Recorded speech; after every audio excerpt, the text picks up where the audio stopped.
আসসালামু আলাইকুম। Bangladesh red crescent সোসাইটির আয়োজনে প্রথমবারের মতো দেশে অনুষ্ঠিত হলো গ্রিন রেসপন্স অলিম্পিয়াড 2024।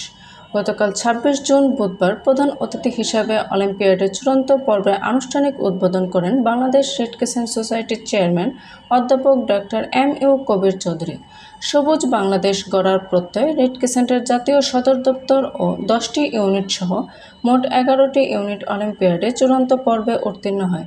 সেখান থেকে সেরা 3টি ইউনিটকে পুরস্কৃত করা হয়। পরিবেশ বাঁচাতে সৃজনশীল সমাধান খুঁজে বের করায় চ্যাম্পিয়ন হয় নারায়ণগঞ্জ ইউনিট। প্রথম রানার্স আপ হয় জাতীয় সদর দপ্তর দল ও দ্বিতীয় রানার্স আপ হয় দিনাজপুর ইউনিট।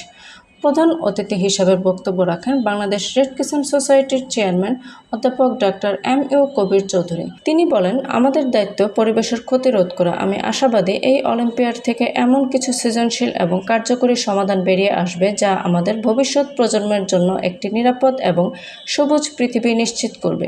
বিশেষ অতিথি হিসাবে উপস্থিত ছিলেন পরিবেশ, বন ও জলবায়ু পরিবর্তন মন্ত্রণালয়ের যুগ্ম সচিব মোহাম্মদ আব্দুল ওয়াদুদ চৌধুরী, সোসাইটির ভাইস চেয়ারম্যান লুৎফর রহমান চৌধুরী হেলাল এবং ট্রেজারার এম.এ. সালাম।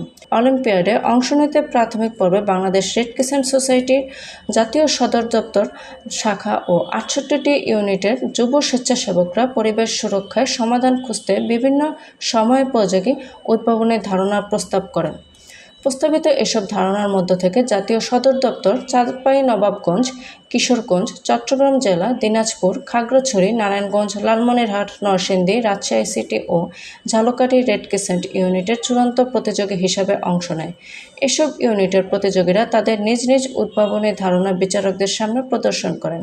ঢাকা বিশ্ববিদ্যালয়ের ভূগোল ও পরিবেশ বিজ্ঞান বিভাগের চেয়ারম্যান ডক্টর মোহাম্মদ শহীদুল ইসলাম, আবহাওয়া বিজ্ঞান বিভাগের চেয়ারপারসন ডক্টর ফাতেমা আক্তার এবং IUCN-এর কান্ট্রি রিপ্রেজেন্টেটিভ শেখ মোহাম্মদ মেহেদী আহসান বিচারকের দায়িত্বে থেকে সেরা 3টি ইউনিটকে বিজয়ী করেন। বাংলাদেশ রেড ক্রিসেন্ট সোসাইটির দুর্যোগ ও জলবায়ু ঝুঁকিপূর্ণ ব্যবস্থাপনা বিভাগের আয়োজনে ও পরিচালক ইমাম জাফর শেখদারের সঞ্চালনায় অনুষ্ঠানে আরও উপস্থিত ছিলেন সোসাইটির ব্যবস্থাপনা পর্ষদ সদস্য মুন্সি কামরুজ্জামান কাজল, অ্যাডভোকেট সোহানা তাহমিনা, অ্যাডভোকেট মোহাম্মদ মাহবুবুর রহমান তালুকদার, মহাসচিব কাজী শফিকুল আজম, বিভিন্ন বিভাগের পরিচালকবৃন্দ, IFRCর head of delegation Alberto Bocanegra, German red ক্রসের acting country representative Anna Marie Quina, green response focal Mohammad Shahjahan Saju, সোসাইটির বিভিন্ন স্তরের কর্মকর্তা ও যুব স্বেচ্ছাসেবকরা।